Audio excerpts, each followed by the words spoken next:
dans ta présence, Seigneur. En paix. Voilà, shalom peuple des dieux de partout où vous nous trouvez en ce moment. En tout cas, je suis très heureuse de me retrouver encore au milieu de vous en ce jour dans votre énième émission dénommée Dans ta présence Seigneur. Cette émission qui vous bénit du jour au jour. Alors aujourd'hui, je ne suis pas seule. Je vais recevoir pour vous un homme des dieux, le docteur Polycarpe Mata, le responsable de l'église biblique de la vie victorieuse. Avec lui, aujourd'hui, nous allons parler d'un très bon sujet. En tout cas, un sujet qui est vraiment en vigueur en ces jours, surtout dans nos couples.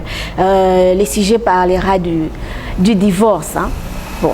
En tout cas, avant d'entrer dans notre vif du sujet aujourd'hui, je vais d'abord saluer le pasteur et qui nous fasse entrer dans une minute de prière. Bonjour, pasteur. Bonjour, bonne Laetitia. Pasteur, vous allez bien? Oui, par la grâce. Ok, pasteur, quelle est la bonne nouvelle pour le peuple de Dieu, Lélo? Bon, la bonne nouvelle est que Jésus revient bientôt.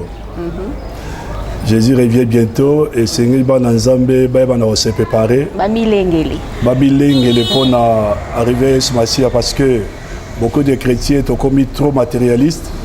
Tout le monde aspect céleste parce qu'il est écrit dans Colossiens. Si nous sommes restés avec Christ, cherchez d'abord les choses d'en haut. Donc c'est que nous sommes appelés d'abord, il y a le vertu céleste, au lieu de vertu terrestre. Pour dire que le vertu terrestre, c'est ça ma bêtise. Mais ce qui est prioritaire, d'abord, c'est céleste. C'est ça la bonne nouvelle. Vraiment. Amen. Alors, pasteur, avant que nous puissions parler d'un sujet, au sujet Pierre Makasi, avant de côté à la carte, j'aimerais que beaucoup de personnes à moi prière qui. Père, te bénir comme on a eu. Merci pour la faveur au Saïbison à ton on a eu. Si tu es le commaison et pas pour la vie, oyo pe sabiso kat na Yesu Masia. Ton email tes sacrifices au ya salaire on depuis sabiso accès dans le royaume na yo étiquette moi to passer ça la béni baneronio surtout balanda biso na mukulu TV bas la béni à travers cette émission pour la gloire de ton fils Jésus. Amen. Amen. Voilà, nous entrons maintenant dans notre vif du sujet. Pasteur, nous toujours le bela divorce. Mais je sais qu'avant tout le bela divorce, avant tout le divorce, il faut tout c'est quoi le mariage?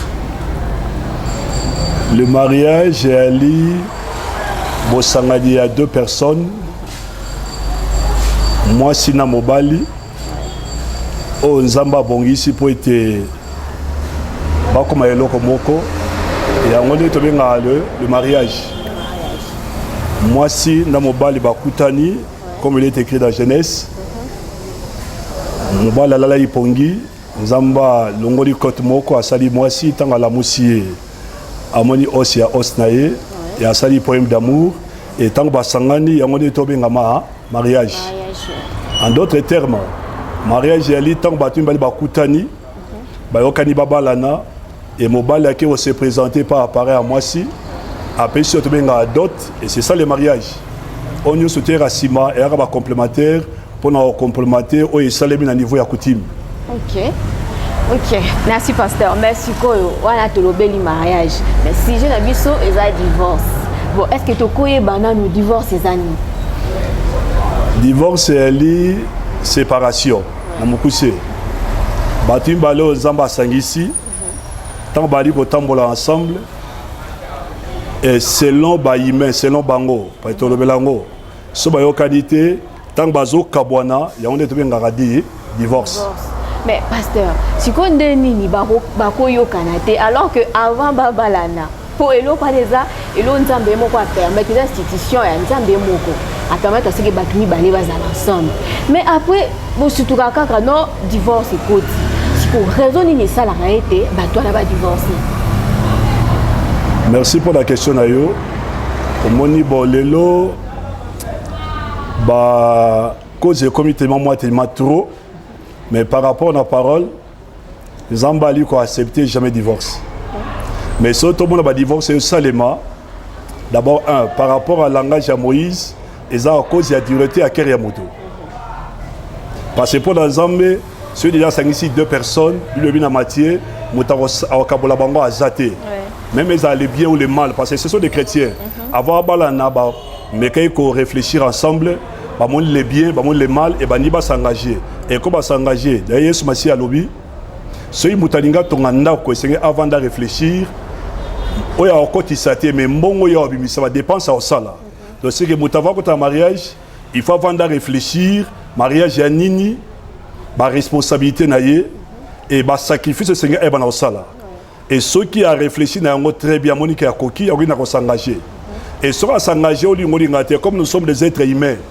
Tu as na sujet à faiblesse, incompréhension comme tu quelque part mais selon la parole, jamais qu'on ait mené divorce, mais à cause de le cœur de l'homme, à partir à le péché et l'homme maintenant accepté à se séparer, c'est par là tout le monde a divorce. Ok, mais parce que si on a quelque part dans la loi de Moïse, apparemment il n'y a pas de permettre quoi le bas qui soit qui au monique au bali moisi. Bon, au bali ni ensemble, au monique et le moro oyo mutaza nango ils se peut sauter ou soit bon bizalé naïe, je ne sais pas quoi ils se peut sauter. Donc tu es permis, l'homme est permis de faire une lettre pour répudier sa femme. Oui, ça dans Deutéronome 24 1 à 4. Moïse a permis à yango. Mais si vous avez dans Matthieu 19 3 à 12, yes Massi a fait ses réponses à Moïse. Moïse a permis qu'il y ait une cause, il y a dureté à cœur de l'homme.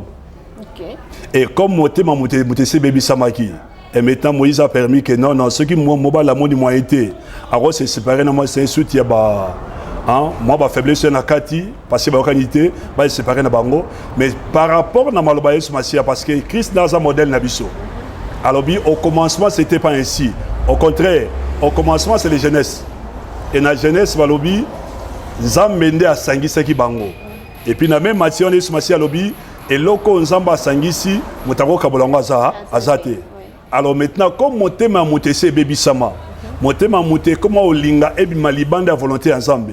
Et c'est par là que l'homme a accepté sa divorce. Et on a plein ensemble de divorce. Comme preuve, dans Malachi, Nzamba a quoi divorce. Vraiment, Nzamba a quoi divorce, pasteur. Mais si vous, tout le monde a Mikolo, dans la bakouche nyos, la société, il y a des divorces, voire même au milieu de vous, les hommes de Dieu. Il y a des hommes de Dieu qui divorcent. Maintenant, en tant qu'homme de Dieu, bango bat ba yebi Bible, ko le kabao misusu na be bazo sala ngo pasteur. Suko yo ko yebisa bango nini? Tonga to yebisa ba na Nzambe que ba pasteur baza panneau indicateur te à 100% à vie chrétienne. Apôtre Paul a clair à lobby, soyez mes imitateurs comme on a li imitateur à Christ. Et ceux qui passèrent à Zako imiter ce Messie à biso to ko imiter. Mais ce pasteur a mis des bandes à plein ensemble. Toki jamais qu'on imité. La question posée le bino, il y a même des hommes de Dieu. Mais ce pasteur a divorcé. Pasteur Azar pendant indicateur. Ce a divorcé, biso dans la Bible. Bible est clair. Zamba za quoi divorce. Et ce Messie a sauf en cas d'infidélité. Au contraire, un pasteur qui se respecte pour nous protéger le ministère naïe. Ils ont deux paramètres. Soit ceux qui moi c'est aller infidèle à quoi chasser parce qu'il y a malvoyé ce massi à lobby. Mais de l'autre côté, biso to enseignera notion à pardon. Et ceux qui ont accepté que pardonner, mais alim bisaye, pourquoi benganaye? Vraiment. Pourquoi benganaye? Parce que c'est l'homme à commettre bêtises, to qui m'a en garder secret, que pendant sangoté bombangaye. Mais pourquoi ceux comme na moi si il faut dinga maintenant biso na miso batu pour mon abuso ba moi si. Non, c'est vrai que infidélité à mon bal les a un peu permis que non mais ezala makasi. Les grands problèmes ba mon nidité à moi si ba mon nidité à mon bal. Makasi a placé. Mais pour ma non infidélité à mon bal les a normal que à moi si c'est pourquoi ce donc moi sinon à ça ni bon à commettre moi infidélité moi bon on dit maté on lingaté non et pas bah c'est anormal. Problème est bon toi accepter un moment toi accepter un moment si comme biso toi dit ba na Nzambe. Ton marché pas seulement un principe établi sur la terre. Ton marché c'est seulement un principe établi au ciel. Parce que Christ a dit que la volonté du Seigneur soit faite sur la terre comme au ciel. Maintenant, c'est besoin de parler sur le pardon. En tout cas. Alors pourquoi on limite ça? Bon, pasteur. Na obligé bangoté. Mais na posé la question de pourquoi on limite ça?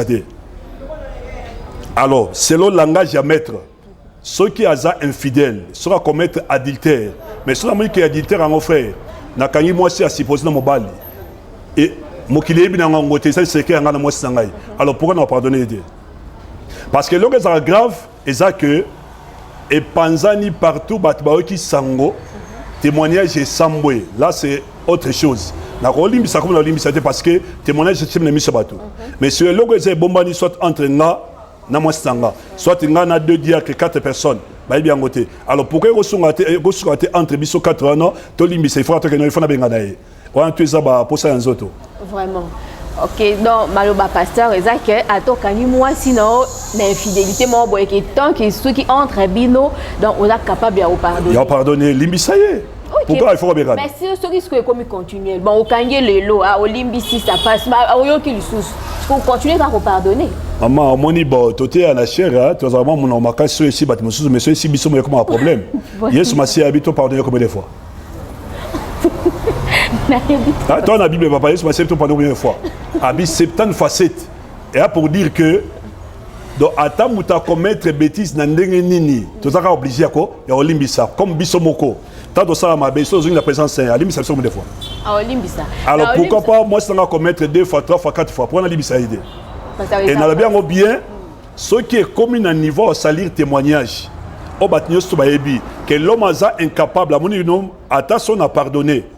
Mais dans la capacité à niveau mental, il y a robot sans angoté, vaut mieux enseigner, là c'est séparé. Là c'est autre chose.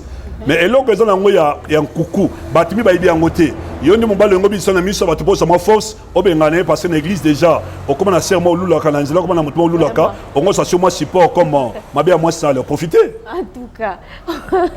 Oh et comme ma casse pasteur, bon pasteur, tantôt l'obéla divorce. Pasteur.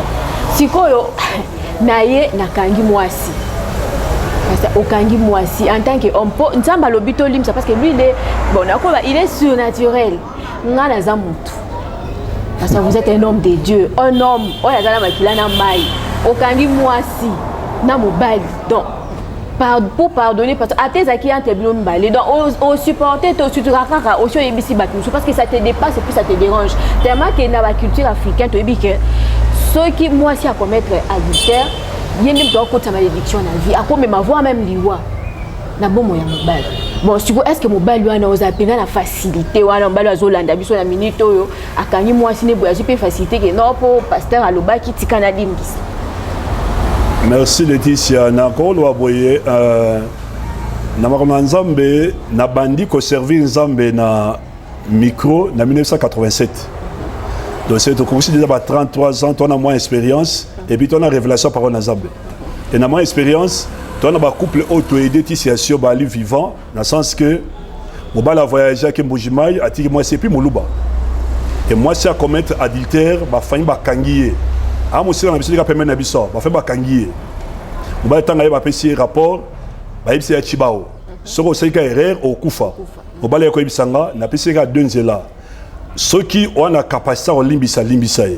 Ceux qui ont la capacité à limbisa, on a preuve que c'est solo. Mais on n'est pas ça infidèle. Voilà, papa n'a dit moi ça m'a tellement trop, n'a jamais ensemble la pona biso. Moi je ne crois pas na Chibao. Et aïe, n'a prié pour na bango limbisi moi si. Ah toi balé on va ça machine à bana trop. Chibao est que d'ab. Vraiment. Chibao est salarié, azo vivre. Ok, merci pasteur. En tout cas, pasteur autour de biso le pardon.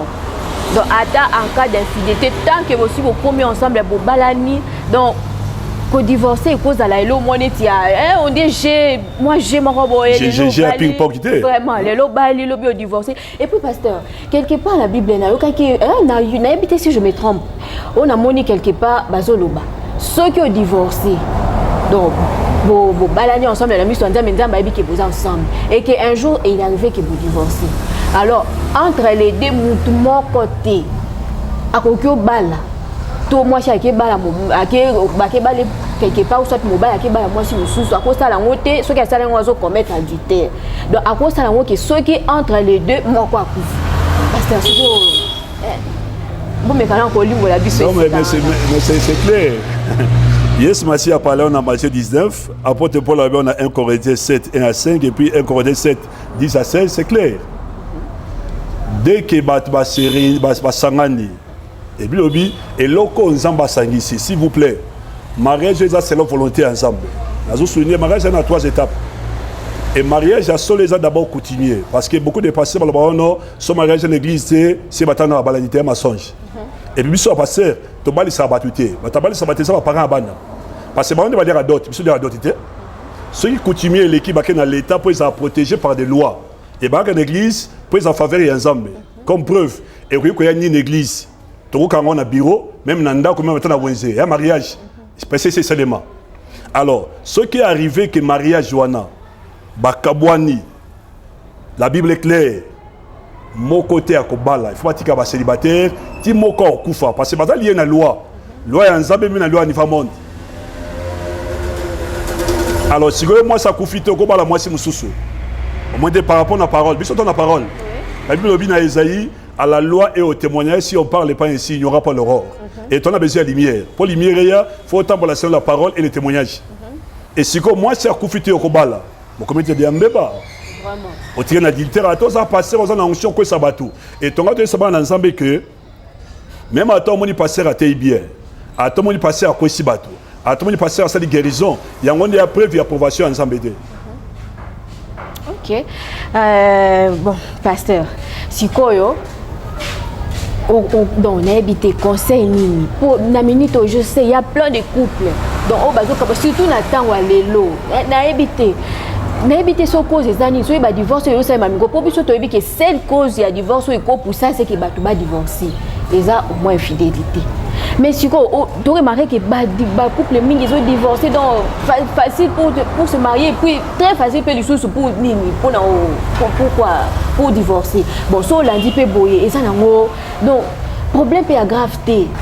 Là je sauté pour na peki ça qui abima boina kuti abima na sika za mutu makasi allez akende kuna ote na divorcer pour na yebisa ke loko boye ayo kité akende kuna bon parce que oyo ça batwa na nini na minito yo bato bazo kena ko divorcer na minito ko yebisa bango nini.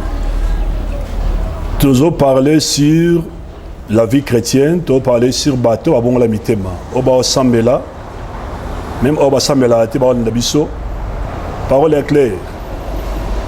Si réellement toi vas ensemble, la Matthieu, je crois 7, yes Matthieu à lobby, 2 personnes ba otonga ndako. Et ndako ba otonga bango nyuso tout bazar ba matériel ndenge moko. Mais l'autre a tongi likona zelo, l'autre a tongi kona la fondation. Et tant mbongeye oya zelo ko parce que fondation ezate. Mais l'autre a biki parce que ndako ne tonga me kona fondation. Et ngolo ba que yes Matthieu ma lobiango. A lobby l'autre a tongi du kona zelo za moto a yoki Matthieu 4 na bisalate. Et l'autre a tongi kona fondation za moto a yoki a tienabi misala engolo ba que so to di ba na nzambe d'abord 1 vina biso tonga mi kona Yesu Matthieu za fondation 1 Corinthiens 3 et 2 comme Yesu Matthieu za fondation na biso toza obligé au tambola selon ba inscription o ya pesi biso selon malobana et malobana za clair. Moto andimele Yesu Matthieu andima sacrifier vinaye a qui jamais quoi acceptable blesser l'autre. Parce que Yesu Matthieu lobini Marie aimez votre femme comme référence à Moko comme Christ a aimé l'église. Et femme soyez soumise comme Christ. Nous sommes tous les Yesu Matthieu et si réellement bolingo vani connaît Yesu Matthieu et je crois compréhension aux ala à taba imperfection ali mais comme Christ a dit socle ali base ali ba na biso. Ton n'imagine jamais tous se séparer, tous on va l'ensemble la biso. Et c'est par là toi on a force. Mais beaucoup de gens vont ensemble là. Mais vina bangé ton ami qu'on a parole. D'abord bali mal préparé. Et voilà pourquoi ton mariage il y a dit kamba bana mikete. Il y a dit kamba bato bana maturité. Parce que moto a maturité à quoi il faut accepter. Attends moi ça commettre bêtise bali bisaye. Attends bala commettre bêtise bali bisaye. Mais les comment dit comme non n'a pas ça que l'amba repasser nga de temps tourner albina on a un tabac. Comment ça ta quand bisangane akeni. Bazaba to ba di bande la parole parce que tant que en tabac selon parole soit c'est limbisai. C'est ça le grand problème. Ce mouta kufa kat na Yesu Matthieu était pas accepté. Malobana nzambe ça problème. Vraiment. Alors conseil topé sabango tozonga malobana nzambe na biso tozonga na discipline ya Bible et nzamba akomisamo. OK. Parce que bon choloba ake non, ce ne sont pas les hommes de Dieu de baba lisaka. Donc baba ça bango déjà na famille. Bon, si c'est arrivé que na kati ya couple mon boy problème ezali ou soit moi chacun se plaint soit chez ses parents pour dire non ngana okokana su libala na teta mobala na betanga boy maman siliki to papa siliki alobi non ngana okondima bon te moi nga ko souffrir boyete allez moi je vais essayer de vous pousser divorcer est-ce que d'habiter parents wana beaucoup ebiseni na minito parents wa permettre rappeler divorce na kaja aza nzamba limbisa aza apparemment irresponsable et en gros à niveau église tu ça bandi boye kozwa témoin te pour na plaisir à kozwa témoin parce que témoin c'est dans la Bible pour kozwa témoin il faut kozwa témoin à matière on passe dans la connaissance ya parole na Nzambe et puis azo vivre malbango et sa connaissance katinaye pour na nini ceux qui totali mariage tu as un parent tu as un témoin tu as un pasteur mais s'il y a un problème si réellement parent bongola motema mais landa parent expliquer pareil comme azamo na Nzambe a bongola motema a mabino na maloba na Nzambe et so parent monika okokate bon pas pasteur a aidé dans la lumière de la parole et pas parent tu as un problème parce que problème so parent ba sa pagano bazo vivre selon ba coutume na bango selon ba principe ya monde on te biso na bango to vivre ndenge mokote et on a dans l'église papa na yo na pasteur na ba mona ndenge mokote yango ezala bien s'il y a un problème d'abord commencez à voir votre pasteur expliquer le problème pasteur après sa conseil et après on marcher parce que ma parent ba na façon de réfléchir ça na coutume na biso moi ça ko saka na mobilité na coutume na biso ba mona ya mobilité na coutume na biso so mo moi ça tient musapi faut bengana ye wana ya coutume na bango mais c'est au coutume na biso c'est la Bible c'est Bible obinini so moi ça tient musapi limbisa ye so moi ça tient musapi limbisa ye pasteur merci copain non là moi ça c'est déjà c'est depuis 81 et l'autre on a 2021 boula bonne 40 ans d'existence toi ensemble est-ce que ma belle ça a quitté bah des fois ça a quitté ma trop mais ton limite ton marché ensemble 40 ans ton a pas mis ça tout OK et ali bossa bala mi balé frère quand mi to ba mi ça aussi ça na académie tu as avancé vraiment c'est que pasteur bongo ba ke bon bébé zala c'est que je peux dire que en tant que homme de Dieu peut un morceau yindi na kati wana donc bo beti pe bo beti wana bo non mais un morceau yindi toi na maloba na Nzambe maman tout ça quand sincère toi parfait na marche na biso mais niveau position toi parfait ce qui est arrivé que to kamata biso mi balé na kobi sa moi écart langage na mutu et son à reconnaître que na salle erreur mais pendant si bolimbisi et toi avancer ensemble c'est à reconnaître à ces toi marcher ensemble et tout ça la pour intérêt ensemble comment dans ensemble finit sa matin c'est clair sauf pour ensemble était à mon côté mais à cause pour la on a philippien on y sauter ça pour un bénéfice na tala comme eloko pamba pour la nini pour la connaissance dans ce quatre na masia. OK. En tout cas, pasteur, tu comme déjà dans cette émission à Bisso, donc l'autre retenir le que Nzamba doit permettre un divorce. Nzamba ali d'accord avec le divorce, Malachi est clair. OK, malgré ma baignance ou que ça ma vie, donc il faut pardonner. Il faut pardonner. OK, en tout cas, na bandi que to pas mola mi le lo pasteur mais abi que pardonner on est facilité pour ceux qui en haut. Ko pardonner maman te okana ko pardonner par rapport à la parole et à facilité mais nous avons le Saint-Esprit et comme nous avons l'esprit en nous et comme nous avons facile ce qu'on nimi moli mon nzamba kambayo c'est clair mais ceux qui nous sont résistants des comme difficile ce matin à lobby prenez mon joug est si doux et léger parce que vie chrétienne a été difficile mais aspect léger zana et en akati pour la nuit parce que nous avons l'esprit de Dieu alors tika moli mon nzamba conduire. OK. Pasteur, c'est comme moi, exhortation mouké. Pour te comme souka, moi, exhortation mouké par rapport à ce sujet, le loco édifié, moi, tout. Donc, on dit que la Bible, moi, tant, bon, mais quand ça peuple des dieux, comment, moi, conseil pour éviter, quoi, il y a un divorce, à pas prendre. To pesa libota na Nzambe conseil oyo, mariage et aussi en maturité.